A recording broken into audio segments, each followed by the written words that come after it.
Two. What up, everybody? Hey, welcome to the All Leads Suck podcast, where we come at you every Thursday at 5 p.m. Eastern Time, right here on Facebook, also at youtube.com/All Leads Suck. Guys, my name is Dominic. Luis Rodriguez. And this is Sam. Guys, and what we're really trying to do here with the podcast is prove to, actually, what we're learning too, because we've had a lot of really great guests on, is prove to you guys that it's probably not the leads, it's probably you or us assuming the leads suck. Because generally speaking, from a lot of the business owners that we're talking to and what we've experienced in business ourselves, a lot of times it's a numbers game, and it takes going through a good amount of leads that may not perform in order to get to the ones that give us great paydays. You guys agree with that? Yeah, absolutely. Yeah. And we also have a lead generation and marketing company with a platform with Talking AI, and we have a really large customer base. And we directly use the platform as well. And it's tough, right? Yeah. Like, this game isn't for everyone. Would you guys agree? Wow, dude, the consistency and follow up that you have to do. I mean, it can take, I think you're still working on a guy from like 8 months ago. And, it's just sometimes it's just how it is. It just takes a long time to get these deals done. And then didn't we just talk about the other day we were trying to put a deal together and she sold it to somebody else before we could put it together? I mean, which one? There's 50 of Yeah. them. Yeah, exactly. It's hard to keep up, but you have to be consistent and on top of it. You know, it would be cool to see metrics on how many no's to get just one yes. What do you think that number looks like, Sam? I don't know, but I like the no's better than the yeses. Yeah? Yeah. You getting them out of the way? Yeah. I also phrase my question so that the no benefits me more than the yes. Oh, shit. Okay. Can you give us an example?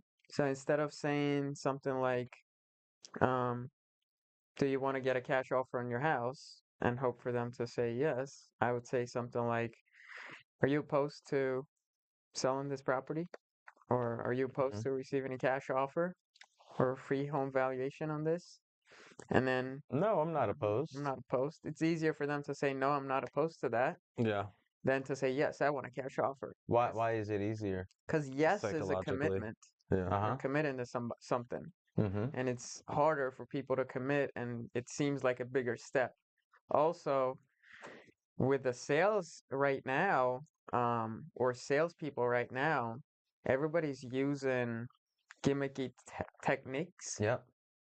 which I don't think work with the consumers anymore. Mm-hmm. People can sniff it out right away, and if you act a little bit as a salesperson, you immediately are disqualified for that individual to trust, Right. or have any kind of trust to you. Right.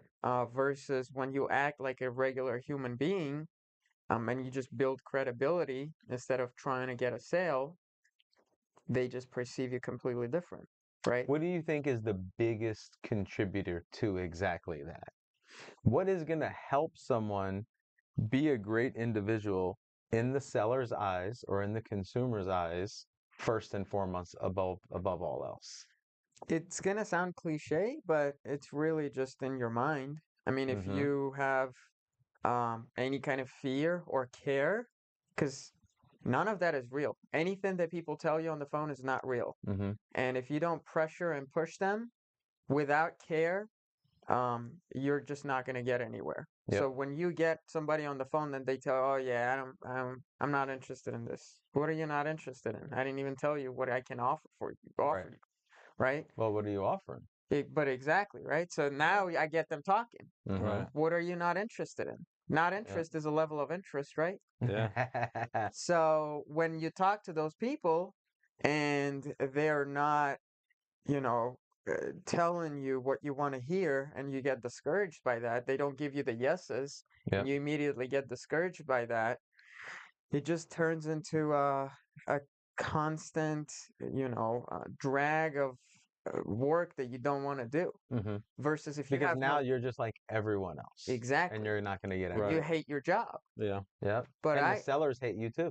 yeah, everybody Sellers hates you. hate you. It's like And you hate you. you hate yourself, you hate your job, sellers hate you, the people that hired you hate you, Your wife hates your you. wife hates you. Yeah. What about the children? The kids probably hate you I too, don't for know. sure. The only And the dog. human, well, not even a human When it being. gets to the The point only where your being, dog hates Yeah. you, yeah, you're You got fucked. problems. yeah, Yeah, but you're the only fucked. being That's that probably like doesn't hate you is either your dog or your cat, right?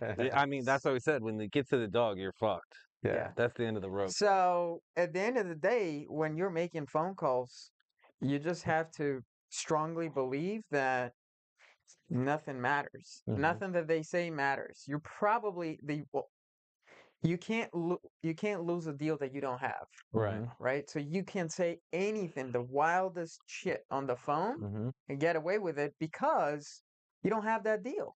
Right. So it doesn't matter anyway.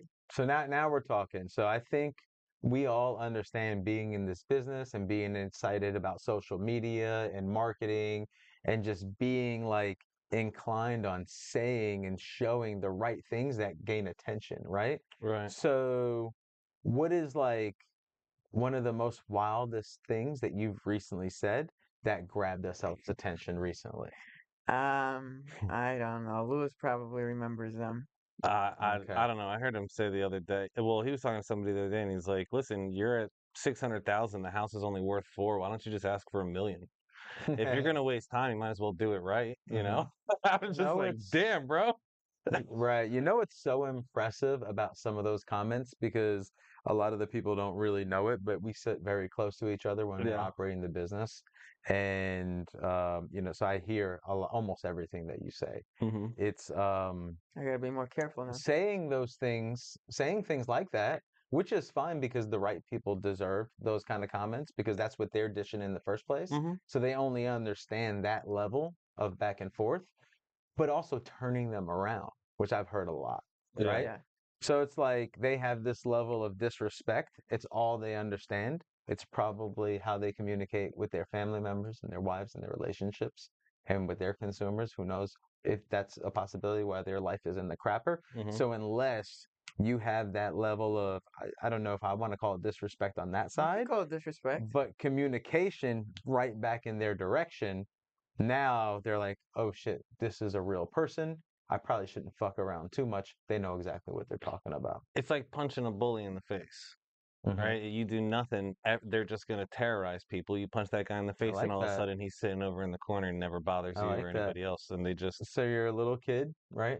Bully's been slapping you up for a yeah, couple of months. You get pissed off. You don't yeah, want to take it anymore. And then you punch him, and now he's not your bully anymore. right. And most of the time when he gets those types of people, I mean, he'll be on the phone with them for 40 minutes, Hmm. and he's going back and forth. And I know you and I sit there like, dude, screw this guy, get on with somebody else. But sometimes he turns them around, That's and it, you. it takes I time. believe in long Well, some of these conversations. people are out of their minds. I mean, some of the things that they say and ask for are completely crazy. But, I think one of the you know, main contributors to getting great deals is having long conversations. yeah, you definitely got to have Long long conversations conversations. is super key Yeah. because who the fuck is going to sell their house in 5 minutes? It's not going to happen, Oh, right? We're not there in front of their houses. And we had Mike McKay on a few weeks ago. And one of his things is he goes to the houses and then these people are talking to him, these sellers are talking to him, telling him, oh, these people are trying to buy my house over the phone and they want me to sign something over the phone. And he just completely respectfully, like for his business, I like it because I'd do the same if I was in his shoes. But he basically says, they're trying to buy your house over the phone, yeah. Over the internet? over Over the the internet. internet. Yeah. What is that? Yeah. And he asked them, he throws the question back in their direction. They're like, I don't know. And Yeah. he's like, did you buy this house over the phone? Yeah. You know anyone that ever bought or sold a house over the phone? Yeah. Yeah. And then he shits on it, they discard it, right? Yeah. So how are you going to take that position? Because I think we all know that in-person sales is more powerful than phone sales. And then phone sales covers a lot of ground. So I want to disagree with that though, because in person is not stronger than over the phone. You can go on in-person appointments and you'd still suck, Hmm. Right. right? Hmm. So Well, people that say that in person is stronger, what they really mean is generally you can build higher credibility when you go in person, right. but it doesn't always happen. Because if you're a strong individual, I'll give you an example. The deal that we have right now in Fresno, California, Hmm. doesn't matter who would have gone to her house, she was going to It's sign a with bad us. example. Why? because her brother It told was a great referral. It Yeah. was a, but that's what I'm saying. We had the higher credibility in her eyes, right? So it didn't It's a matter. very arguable point, but Okay, finish your what's thought. arguable about it? I think she only looked at iBuyers. I don't think she had people over her house Not talking true. to them. She did. Both Home Lights and the realtor that she had listed with had gone to her house and talked to her. The realtor that listed her property had listed it for $625,000 2 2 years years ago? ago, Okay. and then it just never sold. Mm-hmm. Right? She could have called the same realtor back and said, "Hey, come back here and He let's failed list." her. Correct. Yes. But now it's a lead, So right? we It's a lead with successfully certain. performed for her brother, and Correct. he told her to use us. That's what I'm That is saying. one of We the have most the credibility, powerful things in Yeah. the but world. we have the credibility in Yeah, her but you eyes. can't do that on every I deal. understand. And I respect the argument, but I think if you were going to homes, you'd have a higher close ratio. We'd cover less ground. I don't know if we'd make as much money, but I think you'd have a higher close Let's ratio. talk I think about. I'd have a higher close ratio. And Mike McKay is a good example because he's done both. And the Yep. reason he leaned toward in-home because he was getting more closes. Hold on. What about the deal we have in Birmingham right now? That deal was locked up over the phone Right? at the lowest number than anybody else that had tried to lock that deal up Right. that went there after we had locked it up. Correct. So if we were going on in-person appointments with that guy, we were first and we were right, fastest. exactly. So how are you going to be first and the fastest if you're going on in-person appointments and you don't lock up deals over the I phone? mean, we all love a good story, Yeah. but a story is not proof of stats. I think people I just I like think the the idea public of that. appreciates a story and it sells shit. Right. One to us well-known example, but not to the general public, is I think people marketing wholesale strategies, courses, coaching, and tools to potential wholesalers will tell a story that will sell product. And what they won't highlight is probably that 99% of people that get in the industry fail or don't get a deal, right? Right. What are they going to do? They're going to highlight negative stats, or are they going to tell a story to sell product? So one story, one example is not the basis. We can go into more examples, but instead of going into examples, let's go back to the theory and the concept. Mm-hmm. So there's a person that goes on in-person appointments, and then there's a person that locks up deals over the phone. Yep. Do you think if this person that locks up deals over the phone and has a higher skill set and sales or close ratio than the person that goes over in person is going to have a higher success than the person that goes in person? Are they equally as skilled? No, the person that's doing it over the phone is more skilled. I think the person over the phone who's more skilled. What's the skill level? Let's do 1 out of 10, 10 being the most skilled. 10. Okay, and the other guy's The a one 5. that's the 7. most The skilled. other guy's a 7. Yes. A 10 over I the phone think will the get it done. one in person is going to do better. 'Cause I Really? think in person is 10 times more powerful. I agree. Yeah, and that's fine. And that's Yeah. fine. We'll never know the real stats because Yeah. we're probably not going to measure them. I mean, they may be out there somewhere. Well, you can't really measure those stats, can you? I think you would, yeah, I mean, if you want to, it's always going to be arguing because it's like, are you using the same exact lead flow, Same exact sales same people. exact numbers because they're probably going through less leads because they go in person and they Mhm. can just cover only so much ground. And if what is most important to me is if their stats are better, are they at the end of the day making more money with less brain damage? Because like to me, it's a brain fuck making these appointments, going out there, wasting so much time and not getting a deal. Right. That is just mind blowing to me. I'd rather hit the phones in a comfortable office, hanging out with my buddies all day, doing deals, Right. And making more money, equal or more money, because I do think it covers a lot of ground. And at the end of the day, without comparing exact stats, I just feel like it makes more money and it's more scalable too. Well, I think it's hard too because you look at our best deal right now on Kathy's house. That would have never Another happened story. just over the phone. Mm-hmm. You Right. know, that's a deal that had to be done in person, and it took me 4.5 hours in But person to get it done. that's a different You know deal. what? That's It could have happened over the phone. I don't I don't think so. Because if it could have happened We over the didn't phone, I try. would have made it happen over the phone. Right. Right? Now, if I had a If chance, she was in another state, you would have. that's what I'm saying. If I didn't have the chance to schedule the appointment, I would have taken that risk and tried to close it over the phone. But because the risk of losing that deal was a little bit higher, just because of that specificity with that particular league, that's the only reason I chose to actually make it an in-person appointment versus trying to close it down online. But the question Okay, is you don't because know you what had you the don't know. option also. But so the question is you Yeah, don't but know what even you don't if know. I, So how would you know if other people aren't giving us the time of day because we're not getting in front of them in the way that they feel more comfortable with? Let's point these things out. She was a great lead Mm-hmm. mm-hmm, with a great asking price. Yep. mm-hmm. And for that matter, we were able to go in person and we made the right call and we felt that we should. I mean, in all honesty, we would have probably flown somewhere to make sure we did that deal in person. Probably. We could Because have done we that. we've We've done it. we've flown to But other places for less. it was also convenient to go there because you live in St. Yeah, Augustine. yeah, of course. So things fell in line. We were able to do it. But I think like if it's another market, we would have tried to take it down over the phone. We would have probably got it. I don't know if we would have got as good a deal. But you're justifying my argument. No, I'm saying that's the story.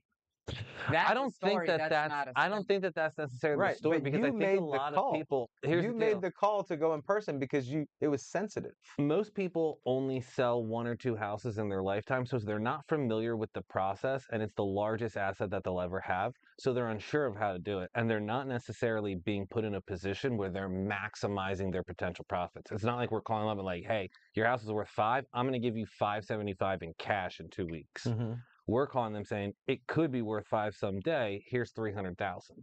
So I think that there's just a certain level where people are comfortable having certain conversations or uncomfortable. You get people like the guy in Texas who sends us anything and everything that we want to know, talking about grabbing beers and strippers, and then you take a look at other people who won't open up and they won't give you the time of the day. They want to charge you 750 for a house that's worth 500. Mm-hmm. So those people, would it be a little different if you were meeting them in person? Would they feel more comfortable working with you? Would they be more cooperative and not feel like you're trying to take advantage of them over the phone? I Because think some you of them can. are old too. Our Can demographic's you build 55 plus. really, really good rapport and establish enough credibility over the phone I think Yeah, you I think the can. answer is in yes. every case, or in most cases, not in every case? I think there's a lot you can do to build credibility. I think there is a lot these days because you have the internet.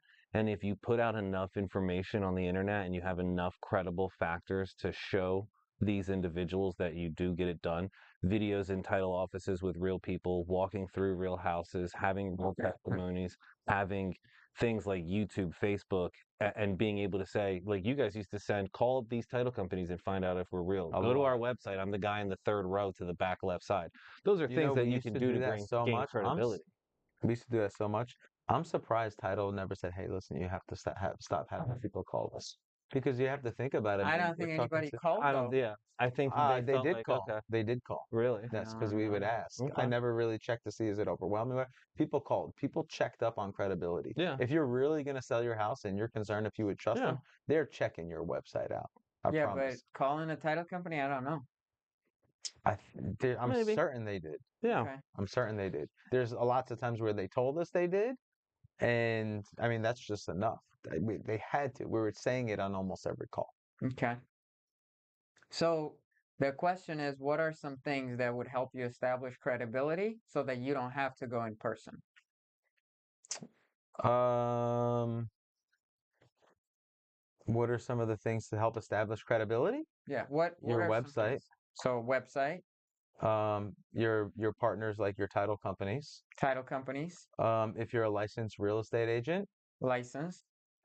um, Like, that can help, but like, I think like we're not licensed not in telling Alabama. them, but just being extremely educated, right? Being educated And extremely confident.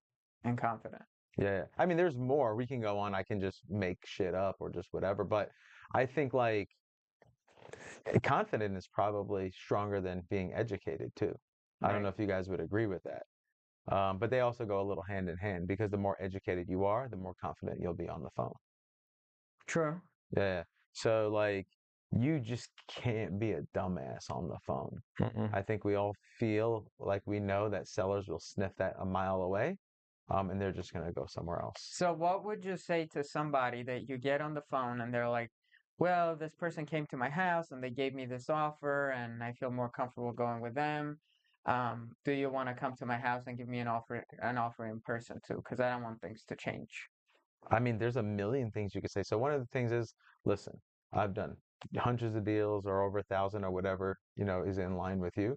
I've done hundreds of deals. I can have a very short conversation with you, ask you a lot of key factors that's going to tell me exactly how to estimate what's going on with regards to what kind of repairs it needs and things like that. And if they go to your home, most of the time they don't have a computer screen. I have 3 screens right in front of me right now where I'm going to analyze the area, the comparables. I'm going to look in line of what has already sold, what's currently for sale, and look at things that are going to tell me the exact values. And when I compare that with the amount of repairs the property needs, it's going to just tell me the story. Like people that go to your home, they don't typically do all of that right there in front of you. Well, why can't you just come to my house then? I can come to your house, that's totally fine. But the new way of doing things is typically like this. I mean, lots of companies, they're iBuyers, which are internet buyers, the home buying process, it's been streamlined, right? It's a lot simpler. You know, when someone comes to your house, you're going to feel pressured. Someone's in front of you, they're going to put paperwork in front of you, force you to sign. Like, I would never do that to someone. I want to make sure everyone's happy. You would never force anybody to sign? I would never force someone to sign. Never. They're going to force themselves to sign because it's just going to be such a great experience. You're You gonna know what? force them to force themselves? Yeah. This conversation just made me think of when we do our PPC campaign, we should change our intro text to a credibility packet so that when we send that first text out that somebody reaches out, we should have some sort of credibility packet file attached to them so that it can send them like make sure you check out the website, check out here's our about us page, check out our Instagram, look at the Google reviews, like whatever we can to try and really like push that we are credible real buyers. We're here, we're on YouTube, we're on Instagram and all of that so they can kind of see more of us because I think you all agree that like when you watch things on the internet and YouTube and social media, you have this like celebrityism. We've always talked about like this Sure. celebrityism. So I think that first text could have that, hey, thank you so much. This is so and so. By the way, here's a credibility packet I on like who that. we are, what we do, how we function as an organization. Check us out, whatever. I think that would be a good thing for us to start putting out. So Pete, take note of that, of how we could do something like that. I like Because that. I think, Yeah. I mean, DJ and Lindsay, when we did what we used to do is you do the calls, you do the text message, but then you would send your Zillow review page. Mm. So people that had 30, 40, 50 reviews, they would knock people down because they're like, dude, look, hey, I have 55 plus 5-star reviews on Zillow in the last 48 months. For an everyday user, they love that Mm. versus the guy who has 3. So I think that if we do something similar like that, that'd be really good. Well, I Yeah. have created an email because a lot of people ask me. People say, email me this or that, but I actually proactively tell people whenever I'm talking to them to establish credibility.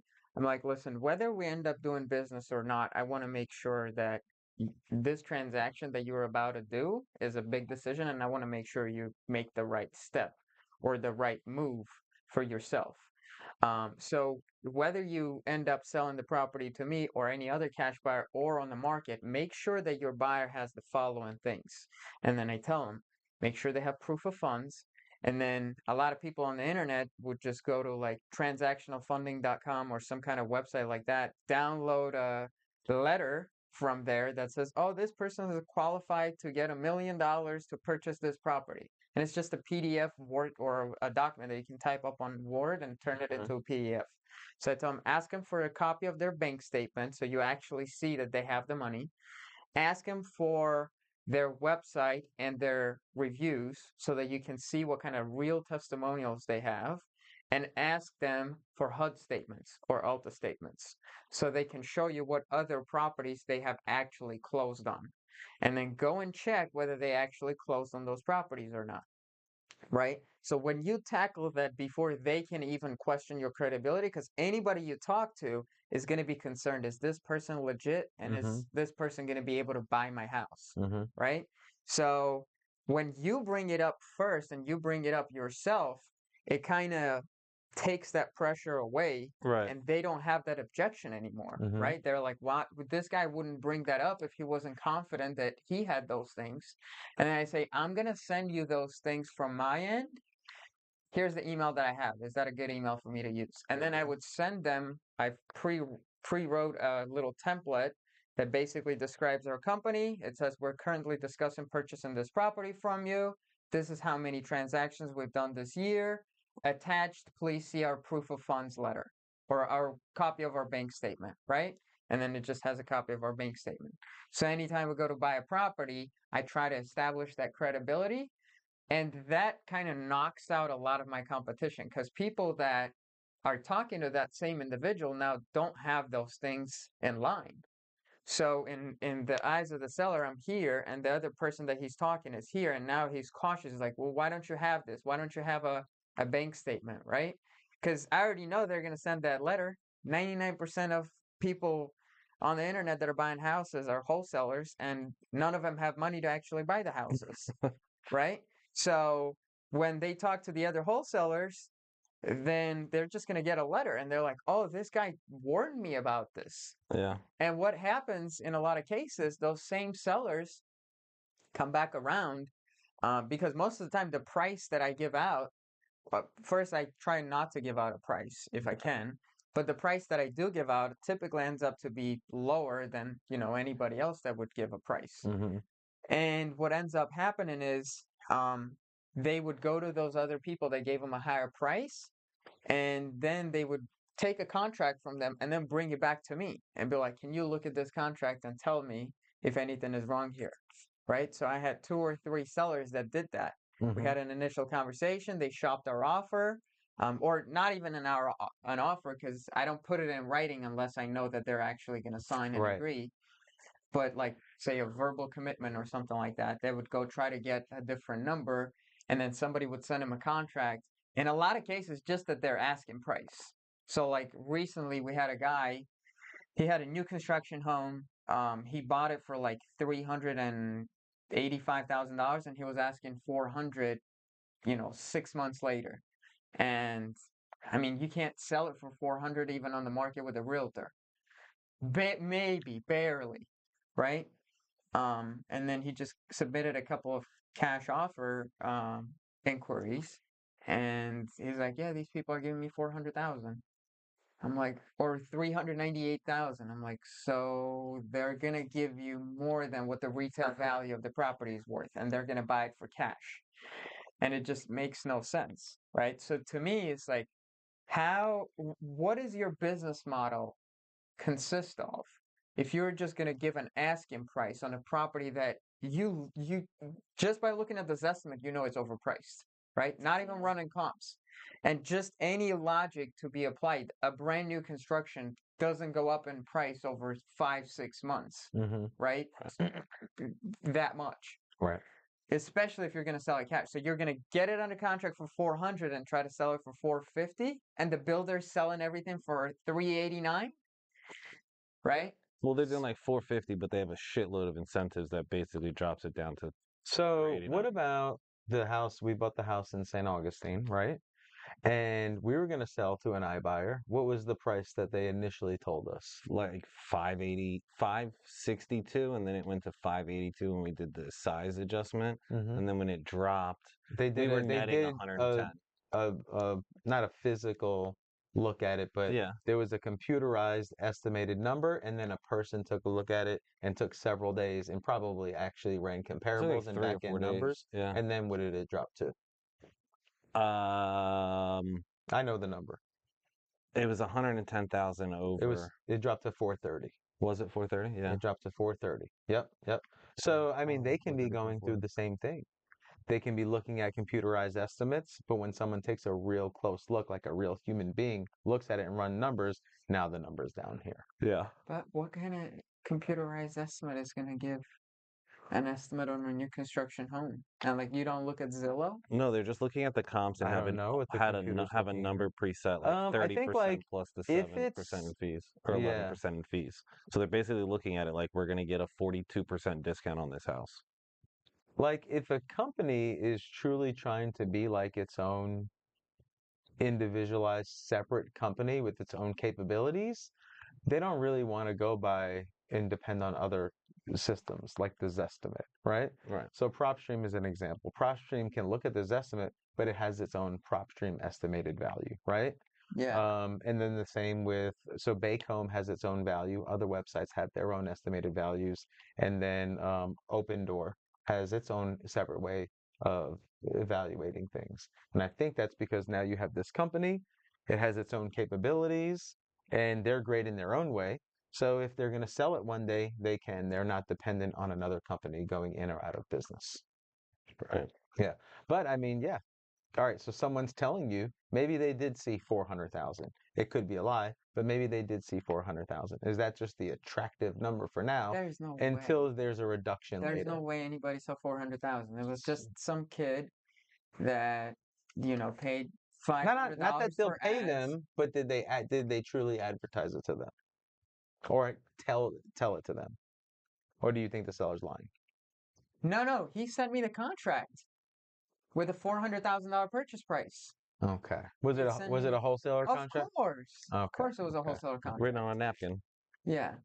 I mean, Okay. it wasn't written on a napkin, but it was 100% a wholesaler contract with freaking, So what do you think went 45-day wrong there? inspection. Do you think they intentfully want to renegotiate the seller or they just I don't know think what they they're just doing? don't know what Just they're don't know what they're doing. And doing. it wasn't a subject to or anything like that. No, that's the deal. I didn't even make him a cash offer.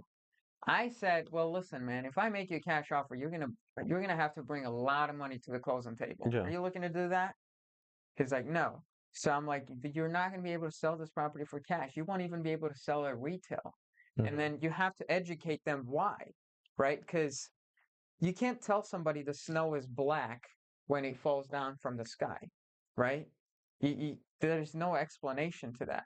So you have to just show proof that the snow is white when it comes down from the sky. So when you're talking to these people, unless you educate them and explain why what they're looking for is not existent on planet Earth, they're not going to have any um like they'll just continue to waste their time and think that they're going to hit that They just want to lottery. believe what they want to believe. Right. Well, it's so funny where like so say you give an offer to someone for 250,000, right? And you had an amazing phone call and you're very credible and very well educated and extremely confident. And someone that doesn't even have 20% of what you have might get the deal just by telling them a higher number Mm-hmm. because it excites them and they want Mm-hmm. to get that. Happens all Want the to get time. They'll that screw number. you for $1,000. Yeah. And with that, The homeowner will screw you for $1,000. Yeah, like they don't Yeah, care. it happens all the time. Yeah, they look at yep, it. yep, They're like, yep. oh shit, I got an extra $1,000. I'll take They're this But time. you so have to know, hopeful, even though it's not realistic, they're so but incredibly you have to hopeful. get that out of them, right? You have to get them to admit, like, I had a lady I was talking to yesterday, and we came to an agreement on practically everything. I have a scheduled call with her because the house is not only on her name, it's also on her parents' name, right? So we've came to an agreement. She still felt hesitant, right? She told me a minimum price that you'd have to walk away from the property. And I said, well, if I can get to that number, do we basically have a deal? Right.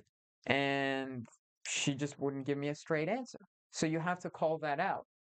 Because if you just continue to massage it and go around and beat around the bush, Yeah. you will never get a result and you'll never Yeah. get a signed contract. You're just doing elongated sales and you're not trying to close a deal. Correct. Right. Correct. Yep. So I don't want to be a customer service rep. So that's why, because you're trying to close, you have to call those out. Because a price being an objection doesn't mean that you have to, go around that objection or not bring that up. Yeah. And it's not your job to try to get a higher price. Right. Right. Right? Then if that's the case, I don't need a sales guy. I can just have a computer pitch Offer. 430. They want 440. The computer gives them 440. Like, Exactly. yeah. Right. What do you need So a this salesperson is for? how you call it out. You say, well, listen, we've gone through all the steps. You've told me everything about the house. You've told me about everything, your situation. You even gave me the time frame and you told me you can't move out of the house until you find another house. If we structure it in this way and we give you plenty of time to find another house, we make that contingency in the agreement that we're buying this house contingent on you buying, finding and buying another property, and you're taking the proceeds from this sale and buying another property, and there is no cost associated with this transaction that you pay, so there's no fees, there's no commissions, there's no repairs you have to do, and we can net you the $125,000 that you just mentioned to me. What is holding you back from moving forward? I don't Agreed. know you and I don't trust you. Agreed. So And in I don't her trust you. scenario, she said, "Well, there's really nothing. I mean, I was hoping I could get a little bit more money." So immediately you know what it is, right? So So I had a gentleman yesterday. I was on and off the phone with him a lot. And on 3 different occasions, this is obviously you locked him up already, so we already have him under contract. But on 3 different occasions, oh, and I renegotiated him to the assignment. On 3 different occasions, he asked for more money. yeah, And all I did was acknowledge the complaint, yeah, right? He was like, oh, I wish I could get a little more. I was like, I know, man. I totally get it, man. It makes sense. I yeah, hear you, I would want bro. more too. All right, yeah. let's get this signed. Yeah. Well, actually, I did the same thing with this lady because I said, "Well, how much more money were you trying to get? Because you just told me you wanted Mhm. 125,000." She's like, "Well, it'd be nice to have 150,000." And so I said, "Well, you know what? It actually would have been even nicer to have 200,000, wouldn't it?" And she's like, "Yeah, I understand." And I'm like, "I totally get it too.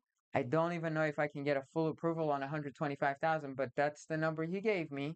I don't want to hold you to any numbers, but if we come to that agreement and we come to that number, do we have a your parents would be a secondary opinion, but in your mind, do we have an agreement?" And then we went through the whole motion again, and she said yes. So she said yes 3 times. And then I don't want to sign, I don't want to send her an agreement. I don't want to talk to her because there is another party that has to sign off. Right. So I'm trying to get all of them together so that we can actually move forward.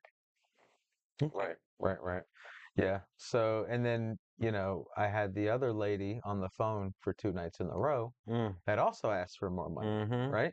And it's almost as if, you just have to spend time and you do have to let them vent and you do have to be a shoulder for them to lean on. Yeah. Talk about their problems, have a conversation, have a good time until they're okay with not asking anymore or just acknowledge it. I totally get it. Let's get through this process. I mean, that's kind of one of my things with her. I get what you're asking. Let's just get through. We haven't even started. This is day 2. Right. Let's get through this process and let's get to the end. That And let's get you scenario, what you signed up for. that scenario with that seller where she signs an agreement for one price and then sees another price and goes, "Oh, well, how much of that do I get?" It's like, what do you mean? You signed for that price. Why would you get any of that? Well, I don't know. I feel like I should get some of that. It's like, where did you come up with that? Why do you think that? Yeah. So you bought an apple for a quarter. You just sold it to me for $1. Yeah. I just sold it to that guy for $250. Right. Do So you it's like, deserve some of that? no. Would you want some of that? I mean, I don't deserve any of it. But would you want some of it? Sure. I'd be like, dude, why didn't you tell me So you you could have wouldn't sold ask? that for $250? Would you ask? Now let me ask you this. I mean, no, I wouldn't. Now let though. me ask you this. You have an apple, you bought it for 25 cents. I offer you $1. You say yes. I reach into my pocket for $1. Before I give it to you, I tell this guy, "Hey man, I'm gonna buy that apple for $1. You're gonna give me $250 for it?" And you hear that, right? And he goes, "Yeah, I'll give you $250." Yeah, but So I go like, "All right, here's your $1." yeah, What but would we you do? already signed paperwork. We didn't sign yet. But we did. Oh yeah, that's true. We That's did true. already sign paperwork. All right, so we signed a napkin for the $1. Yeah. So we already signed paperwork. So So if that's you where it's signed the tricky. But to be If I honest, heard that let's all conversation, be I'd be upset. 100% I'd be upset if honest. I heard that conversation. We signed the napkin. Yeah. I go to give you, you heard the 250, I go to give you $1. Would you be apprehensive? And would you try to fit yourself in the middle of that other Well, transaction? if it was happening at the same time, yes. But Because I know I fucking would. we all know And the though, thing is, if you know you would, the assignment fee is then the you fee. should figure out a way how to resolve it. But okay, so here's the deal. You put a deal together, right? Take Kathy's house, right? We're gonna make 150 grand. Should the person buying it ask us, "Hey man, I need like 50,000 of that. I didn't think you guys were making 150. I need 50. You guys could take the 100 though. Can I just have 50 back?" Mhm. Why would they be able to do that? Why would they, or why would they not? Why would they? Because that's like asking why the buyer wouldn't say, "Hey, you just made $249 on that apple. Why don't you give me 10 bucks off?" What does it make a difference? The apple works for him at 250. Right. So why should he get money off just because you made money? Let me ask you a question. The guy that recently, If hold on. he's gonna do something spectacular with it and make more, Who or knows? hasn't eaten in 2 weeks and that apple's gonna save his life, The value of that apple was worth $250 for him. then he either pays the 250 that we agreed on, and because I have a written agreement with him, right? But Or he's gonna just step into a grave in 10 minutes. did the apple lose value because you made $249? It might have mentally lost value to him because he knows I got it for $1. Hold Then on, he's let me weak mentally. ask you a question now. But I He's think mentally hold on, I think there are things that we're missing He's a- here. Okay, hold on. He's a So mental midget. what happens if you go through that scenario? He signs the napkin, and you're about to give him $1, and you also signed a napkin. But I didn't give it to him yet, You right? didn't give it to him. It's You're right holding here. the $1 here. And he thinks he's making But the both of you guys 75% on his money. hold on, but the both of you guys have the napkin that you guys both have copies of. Yeah, right? we've signed. So now you also sign a napkin with the other guy that's going to Yeah. give you $250 Paper towel. paper towel, Right. and he signed the paper towel and he's giving you $250. Correct. Now this guy, And I'm reaching for it. So I got the Right. $1, but I'm you reaching got the here. $1, you're going for the $250. Now this guy goes directly to him and says that this guy is scamming. Yeah, that's the truth though. Is it a scam? Truth It's though. technically legitimate, right? And hold on, Well, yeah. hold on. I'm resourceful and I'm saving this guy's life. Okay, But what's funny is he thinks he's saving this your life. guy goes to him and Yeah. says, "Listen, he's only giving you $1. I'm giving $250 for Right. this apple. Let's make a deal, and I'll give you $150 for this apple." Right. And then he starts questioning if he should get more money. Who's right and wrong in this situation? They're both wrong. I Both things. think there's a technical order of processes here, and they should be followed. So I think anything outside of what we agreed upon is wrong, Yeah. technically. Yeah. But what about ethically? Ethically? Ethically, I think there's nothing wrong with it. Why would there be something? Is there ethically- something- I don't no, think no, it's no, an ethical ethically- issue. I'm asking a different question. Ethically, is it right for this guy that sees No, it's a wrong for him. $249 assignment fee He's a to hater. go to this guy and That's say unethical. He's a hater. right? Yeah. We have written agreements. Yes. Yeah. Paper towel here. You have paper towel and a napkin And napkin. here. what's even more interesting is that Yeah. guy isn't even the person I who's supposed to think be what's handling going to the happen is, transaction. even if he succeeds, right, there's further issues down the road because we have written agreements. But I'm a resourceful apple getter, and he's just getting one apple. But So, 2 days when he's hungry again and he has $10,000, I may not sell him the next apple for $10,000.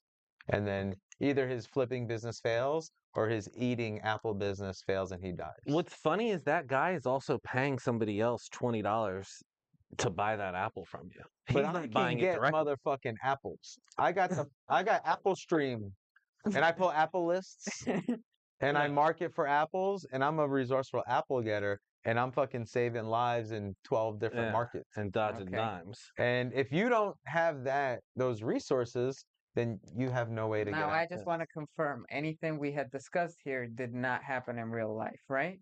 No, we've never sold apples before. No, they happen. It happens. We've never with sold with apples. apples, no, but in real estate, yes, it Yeah. happens. Okay, I mean, we're trying to protect our interests every single day. Yeah. right. Fighting for Money our makes lives people over here. crazy. You Right, know? it really does. And what we're doing is we're bird dogging for people. We're out there running around scatterbrained trying to put a Bird deal dogging. together, and make a small profit, feed our families, Right. Very right? minimal. So when we're bringing that to the market and solving problems for investors and flippers and even homeowners, People are out there for our blood. they're out for our blood, man. Yeah. They're out Yeah. for our blood because money's making people crazy. And and then maybe it's our fault too, right? Are we educating them?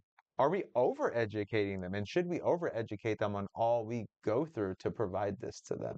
I don't think so. I think it's Should you falling on have deaf to? ears. Should you and should you have to are two different things, though.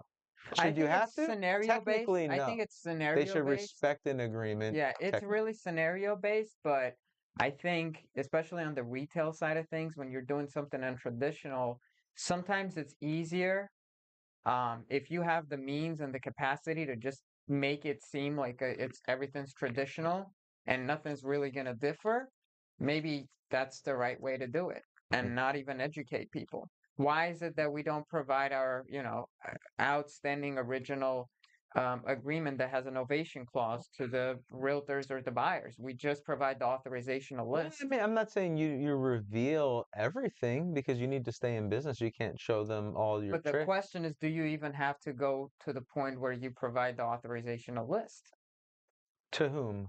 to the realtor or whoever?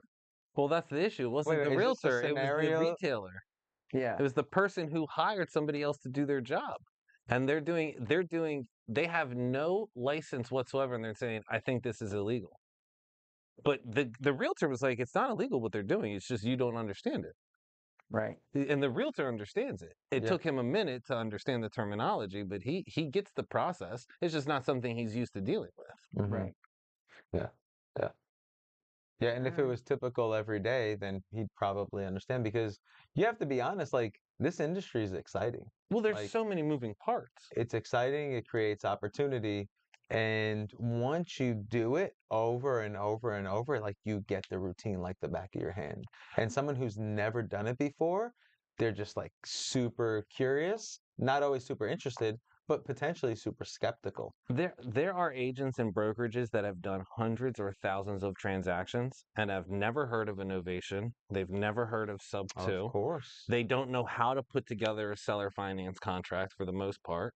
Probably not even a lease option, I just right? talked to an owner of a lending company yesterday. Yeah, Barely understood an assignment, I know. you know? And that's That's fine hilarious. because But on the it sounded retail like he's side been of the doing it for 30 business, years. do you guys ever do assignments of contract on the retail side of the business? Well, if you look at the FAR bar, it has Mm. assignable contract and It's responsibility on there. But probably something that agents just brush by. most of the time, everybody just has not Well, assignable let because me they ask don't you this. understand it. In past brokerages that you guys have worked at, Yeah. do the realtors actually know what assignability is? No. Do they know that you can sell an agreement No. or you can just assign it for no dollar? They It depends on the agent. the, Depends But on the agent just and if their you had to no. guess, or if you Agent know, or have to just guess on the mass majority of that one group I or don't any one brokerage. I think they understand somewhat, I would say it's but 50-50. I don't think I that think they people who truly have get it. done enough transactions have come across it, especially right now where every second person who has access to YouTube is a wholesaler and they're just calling agents because that's the free way of getting deals, right?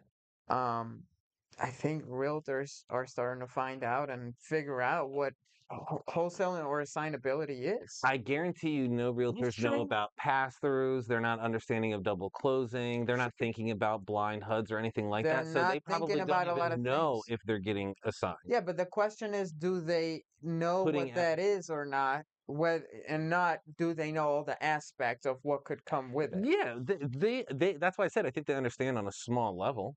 Yeah, wholesaling is when you sell something like this, and that's all they understand, but they don't Yeah. understand Well, here's all the of the moving unique parts. They thing couldn't put about a transaction together themselves, is what I'm here's saying. the unique thing about wholesaling real estate, right? Wholesaling in general, before wholesaling in real estate became a big thing, and then during and after, is you buy a product from a supplier at a wholesale dollar value. Right. Say it's gum, Yep. you might buy it for 10 cents, Yep. and then you sell it in your retail store to a retail buyer at a dollar, right?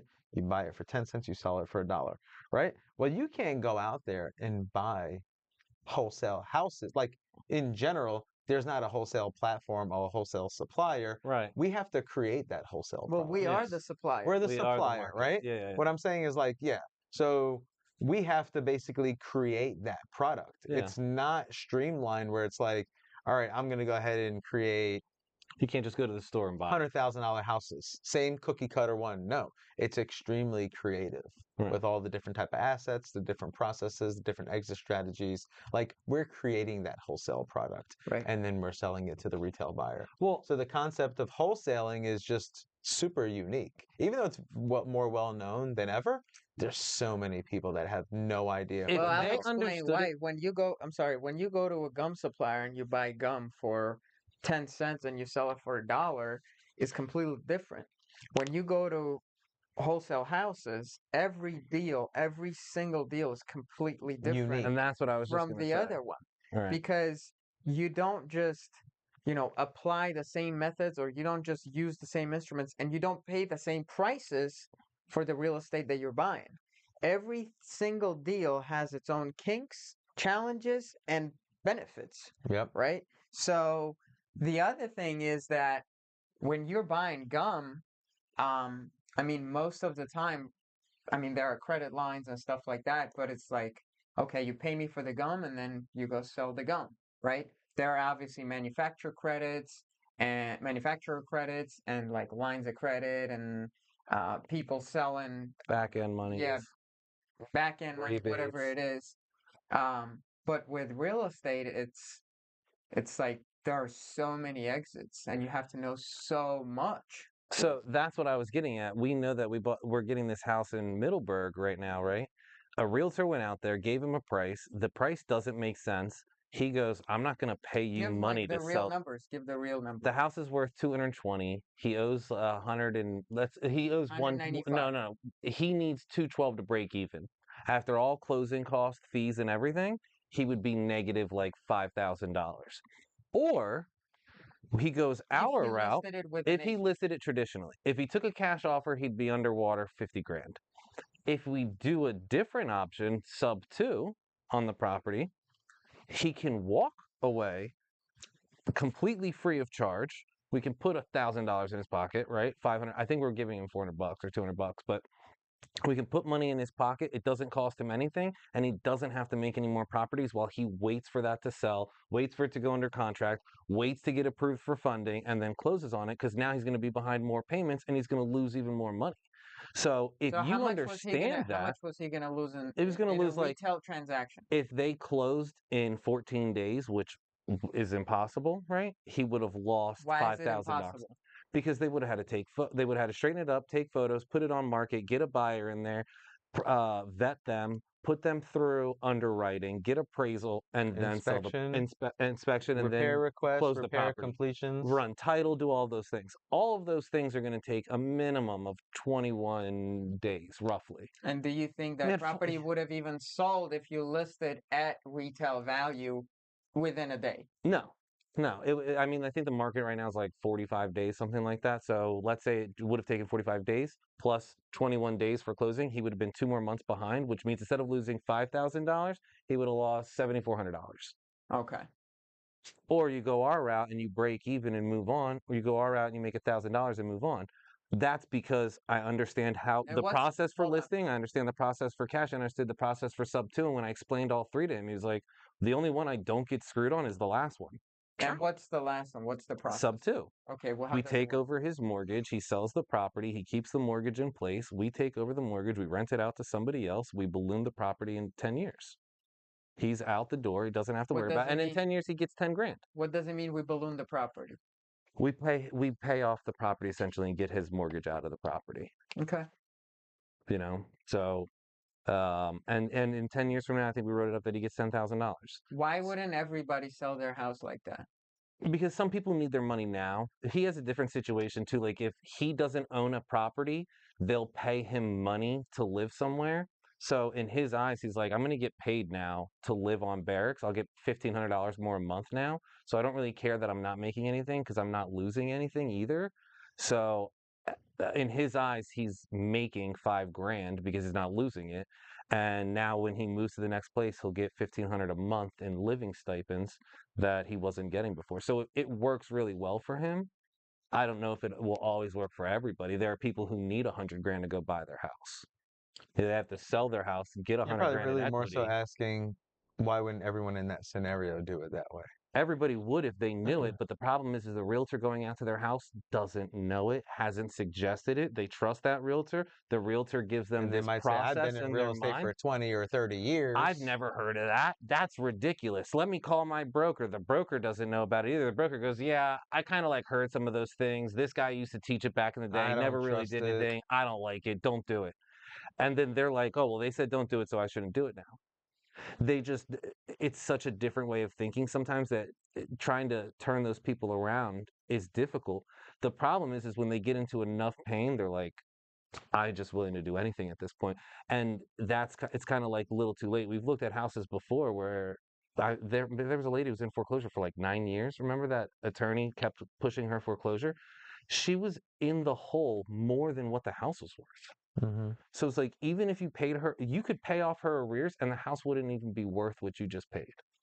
So how do you make that work?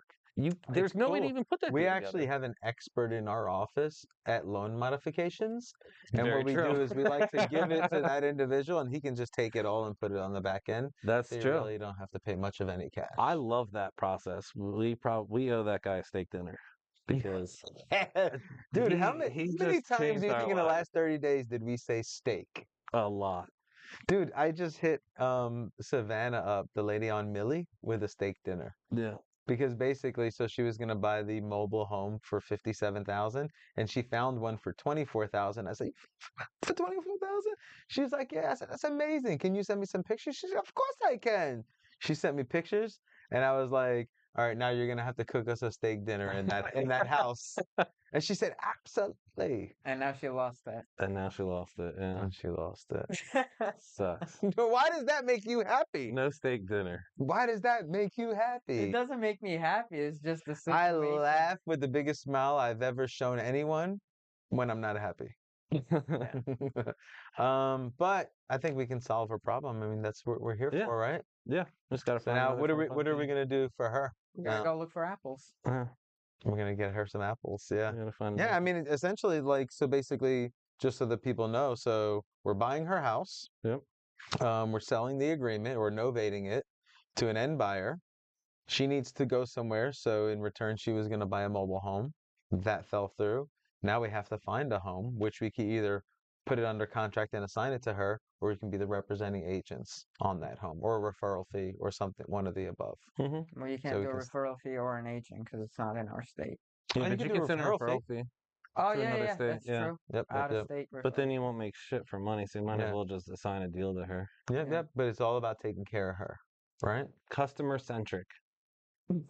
Customer centric is what they call it. It's actually like a degree now that you can get customer centric. Oh my God. Is Yeah. it really? It's literally how you can build your business around your customer so that you're supporting them in the highest Dude, extent to get. so Dom Jr. is just went into 7th grade, and he has to take elective classes, and his options were like art, music, and a bunch of other stuff, and one of them is podcasting in middle Wow. school. Wow. Yep, yep, So yep. he started a podcast?